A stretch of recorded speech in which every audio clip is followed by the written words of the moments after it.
welcome back to my channel. My name is Melissa and I'm a qualified nutritionist. My aim is to help you achieve your nutritional goals, provide you with expert nutritional advice and tips just to help you break you through your obstacles. If you're new to this channel, welcome to my channel and don't forget to subscribe. If you want any further updates about the upcoming videos, feel free to hit the notification bell so that you get a notification every time I upload the new videos. So in terms of what we're going to be talking about today, we are going to take a look at carbohydrates. Other people refer to as carbs. So what are carbs? So carbs are a type of macronutrient that's found in certain foods. So it's part of one of the main food groups that we are supposed to have in our diet, and they're found in certain foods and drinks, and they're the most important food group in our diet. So in terms of which foods have carbohydrates, it comes down to your country, your culture, etc. But I'll just briefly touch upon the common foods which have carbohydrates, and these include grains. So for example, we're talking about bread, crackers, cereals, rice. We also have fruits, so fruits contain carbohydrates. We've got dairy products such as milk and yogurts. We've got legumes, so that includes dried beans, lentils, peas. We also even snack foods, they will have carbohydrates or they will have carbs in them. So cakes, donuts, candy, pudding, desserts, they will contain carbs.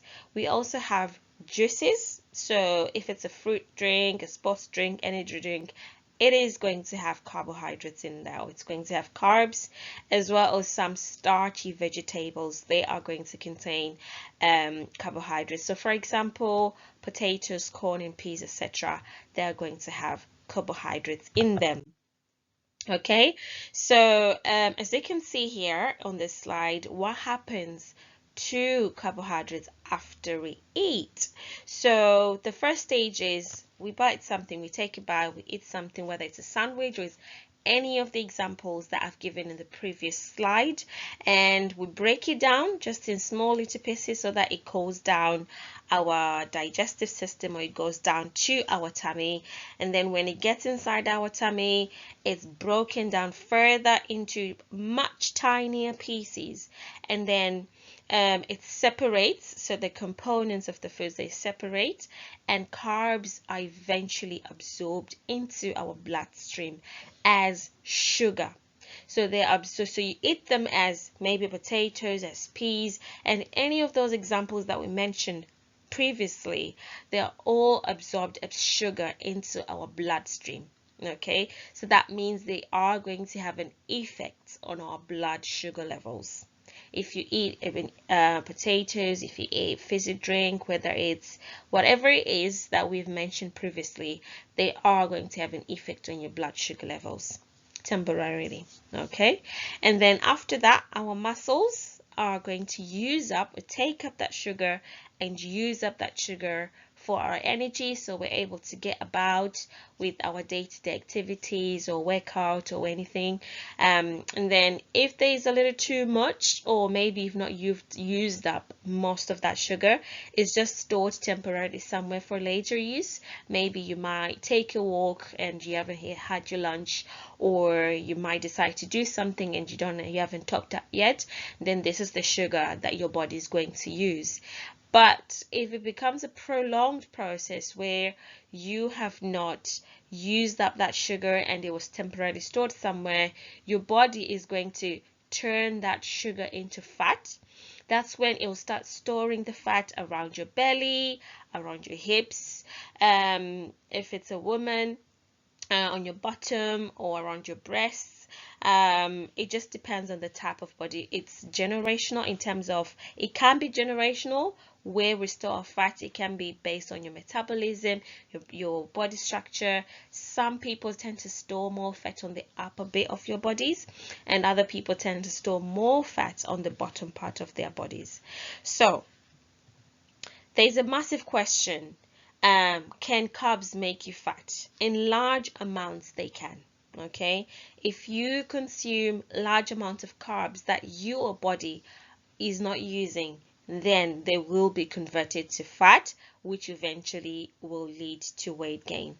However, if you are to consume carbs, the right amount of carbs, the right types of carbs, and you're using them, they're not storing up, and you are pairing up with physical activity, and then there is no need for your body to be storing those carbohydrates up in your body. Okay. So looking at this slide, this is just to give us roughly an idea of the types of carbs that are out there. So we've got three different types. We've got the sugars. So they are a most basic form of carbohydrates, and we tend to add sugar in our cereals, in our puddings, in our candies, etc. They can also be found in vegetables or fruit smoothies or purees. So when you blend a fruit or a sweet vegetable in a blender, it separates the roughage from the sugar, or the sugar from the roughage, and that can become sugar, separate sugar. We also have the starches. So these are complex carbs that you can see on my left. So they are a bit difficult to digest because the structure of the sugars, they are quite neatly structured and strung together. Okay, so in terms of complex carbs, we've got potatoes, we've got oats, we've got vegetables, we've got beans, we've got peas and corn, and we also have fiber. Fiber is another complex carbohydrate which your body cannot break down. It's very difficult for your body to break down fiber, and that's a good thing. Okay, we'll touch upon it a bit later, but it's a good thing because that's gonna keep you full for a longer period of time. So that means throughout the day you eat less, you've got less need to eat or to top up energy, because according to your body, or to the system in your body, your stomach is still full. Okay, so diets that are high in fiber, they are very beneficial because they help to prevent stomach issues such as constipation, bloating, etc. They also help in the long run with blood pressure, with cholesterol, with diabetes, and so much more, even cancer. They're considered anti-cancer, in the sense that if there's any issues around like bowel symptoms, for example, a high fiber diet can really help to just minimize the exposure to cancer as possible. So in terms of foods that contain fiber, it's the skins of the vegetables and the skins of the fruits. You've got your nuts, and you also got your whole grains. Okay, so in terms of the difference, what is the difference between refined grain and whole grains? So whole grains are very high in fiber, and those are the ones we need to be aiming to have more in our diet. Why? Because they've got the bran, which is the outside layer, they've got the middle bit, and they've got the tiny little bit called the germ. So the bran is the one that is outside, that is a bit rough, that provides us with the fiber that our body needs to just scrub our digestive system, or scrub our inside. Okay, and then we've got the endosperm. So that's the middle layer. It contains the carbs, a bit of carbs, some protein, and we've got the germ. So the germ, that's the one that contains most of the nutrients. It contains the healthy fats. It's got bit of carbs, it's got protein, the vitamins, the minerals, and the antioxidants that our bodies need. So if you are to look at these two, you can see there's a massive difference. When you eat refined carbs, they have taken out the bran layer, and also due to the processing of the carbs, that can have an effect on the nutrient that's in the foods that you eat that's refined. All right, so as I explained, refined carbs, they don't have the fibers, they're not as fibrous, they're not as nutritious as the whole grain. So for example, white rice will not be as nutritious as brown rice, for example. Okay, so we normally consider refined carbs as empty calories, in the sense that they don't have a lot of nutritional value to our diet, and our aim should be to consume foods that add more nutritional value. Okay, that's going to help us bring down the blood sugar, not have much of an effect on our cholesterol and not much of an effect on our blood pressure. Those are the foods we're supposed to be aiming for. Also, refined grains or refined foods, because they don't have a lot of fiber, they're quickly processed by our bodies, so they're like cheap fuel, and because of that you get hungry quicker, and before you know it, you're consuming more calories than you need to throughout the day. So that's why they say if you have a nice good breakfast, a healthy breakfast, you're less likely to eat or snack unnecessarily during the day, unless it's a habit. However, if you, on the other hand, if you are to eat refined a breakfast that's got refined carbs, whether it's a refined cereal, whether it's refined bread, or whatever it is in the morning, you're more likely to consume more calories, and again, in the long term, you can easily put weight on. So we encourage you to try and incorporate whole grain cereals for breakfast, or whole grain foods during the day, okay, to just help you with your diet. All right, so additionally, white grains or refined grains, they're also bleached physically or chemically, and throughout the process, when they are being bleached, they also lose some nutrients during the process, so that even values the food even more, because it, first of all, is stripped off from the outside bit, and then again it goes through the process where it's being bleached to restore the color or to make it look more appealing, so that can affect the nutrient content that's in the food. So sometimes you find that with certain foods you eat and maybe you don't feel as full, or your body digests them quite quickly. It's because of this process that it goes through, and inside of you, because you're eating product that's been so refined, it's not going to be good for your body. Right, so let's move on to the next bit. Okay, so this is what I was just saying, that in summary, with refined grains, you get hungry quickly, you eat more snacks, you put weight on, and before you know it, once your weight goes up, your sugar goes up, your cholesterol goes up, now you've got a risk of diabetes, you've got a risk of strokes, you've got a risk of cardiovascular disease, you've got a risk of premature death. So it's a knock-over effect. It just starts with that one small decision, whereas on the left hand side we've got the refined grains, the whole grains, sorry, that take longer to digest, keep you fuller for longer, make you snack less, and that can help with either weight loss or weight maintenance. Okay, so I'm pretty sure now you're gauging why we need carbs. We've mainly touched up on fiber, that it just helps us with our normal bowel functions, just helps us to clear up the system a bit more efficiently, because sometimes when food hangs around in the system for too long, that can start causing problems and eventually can cause cancer. So fiber is considered cancer for our system.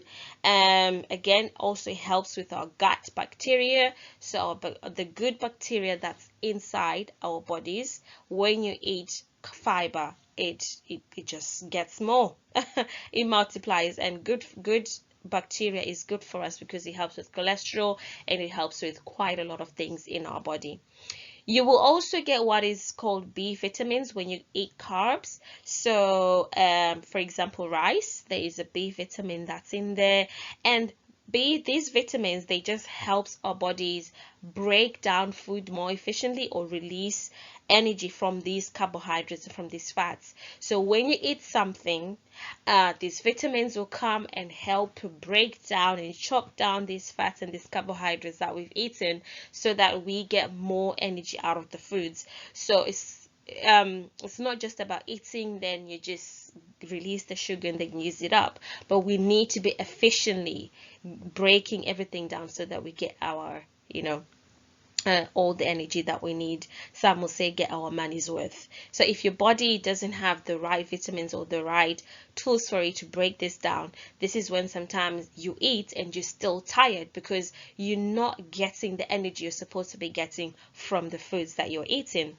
We also got some iron. Iron is quite good because it just helps us circulate oxygen around the body. We've got folate, which helps with making the red blood cells. We also got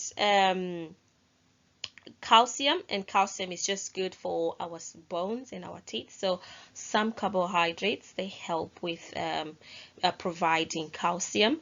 We need calcium, we also need vitamin D, and they work hand in hand together to just keep our bones strong and healthy. We also need sugar, so carbs, as we saw right at the beginning, that when we eat any form of carb, whatever form or shape it is in, it's going to be absorbed into our bloodstream as sugar, and we need that sugar for our day-to-day. So our brains, they rely on this sugar to be able to work efficiently, to think, and help you do your job. So you will see that when you exclude carbs from your diet, you can potentially have withdrawal symptoms. It can affect your mood. You're not thinking straight. You can be grumpy, and you're just kind of off. So it's very, very important, guys, that we include carbs in our diet. It just has to be the right type of carbohydrates. So I know that there's a big misconception. There's quite a lot of diets out there that encourage people to cut out carbohydrates, but we can see already why we need them. So you can imagine what can start happening if we take out fiber from the diet, if we take out B vitamins, we take out folate, unless you are willing to take supplements. But again, that's not sustainable, and your body needs to be consuming these carbohydrates from food sources, not only from supplements. Supplementation is just meant to add on top of what you're already doing. It's not meant to replace food. Okay, so hopefully you're getting the hang of this so far. If you want to comment in the comment section, let me know what you think so far. If you're liking this video, feel free to just give it a thumbs up. Right, let's clock into the next bit. So I'm just gonna ask you to just pause this video. What do you think are the best alternative to the options that are on the right, on the left hand side? So for white flour, what do you think is the best alternative? For white bread, potatoes, white rice, chapatis, or even wraps? So just take a pause and figure this out, or you can comment in the comment section what you think is the best alternative. Okay.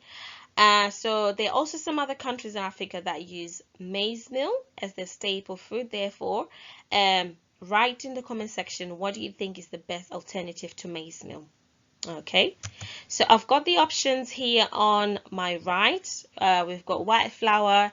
You can substitute either 50-50. So if a recipe wants you to use 100 grams of white flour, you can take off 50% and add 50% of wholemeal.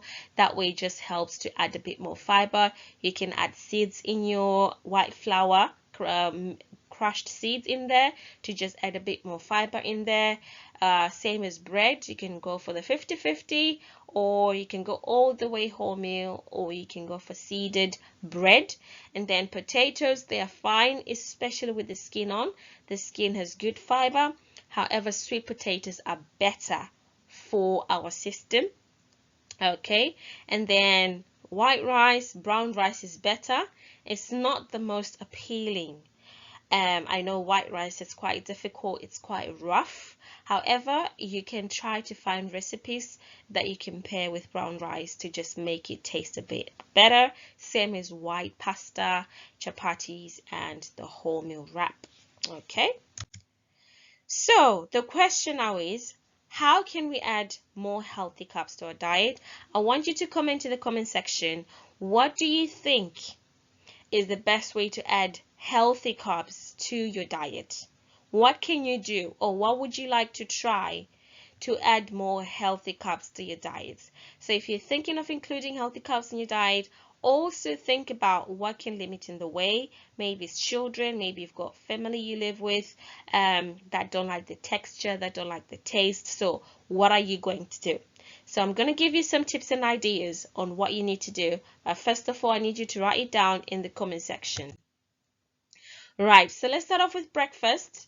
It can be as simple as brown flakes, for example. The other thing I want to highlight about cereals is if it's brown, it doesn't necessarily mean that it is whole, it's fibrous, or it's whole meal, it's got the whole seeds. It needs to be labeled that it's high in fiber. It needs to be labeled to make sure that it's exceeding that limit. So high fiber cereals, or if you want to keep it simple, you can go for your oats. For lunch, you've got your wholemeal bread. Maybe you're making a sandwich for work, maybe at home or even at work, and you've got a canteen. You can go for your jacket potato with beans and a little bit of cheese. If you want, you can skip the cheese, or you can go for a different filling. We've got your pasta. You can make a nice bolognese with your wholemeal pasta. You can try to add some nice flavors to it and cook it a bit longer to just make sure that it's not very rough in terms of texture, and flavor your meat to make sure again that it's tasting very nice. And then you've got your rice, for example, your brown rice. You can make your egg vegetable fried rice, again making sure that you're adding in a lot of flavor, a lot of herbs, a lot of spices to just make sure that that flavor of the rice or the pasta is not overtaking the flavor of the food. Again, if you've got families, that's something you need to consider. Your food needs to have flavor. And when I say flavor, I'm not talking salt. I'm talking about your herbs, your spices, something to just make it a bit more nicer. Okay, so make it fun and make it enjoyable. So in summary, this is what I've covered. Carbohydrates are not your enemy. They are not your enemy, and cutting them out is just going to backfire on you. The moment you cut them out, your body, you're going to lose weight for a bit, you might, and then after a while, you might go into deficit and your body is not going to like it. The next time you eat a bit more because your body is going to panic thinking, wow, last time this woman starved me, so let me eat just in case she makes me starve again, just in case she starves me again.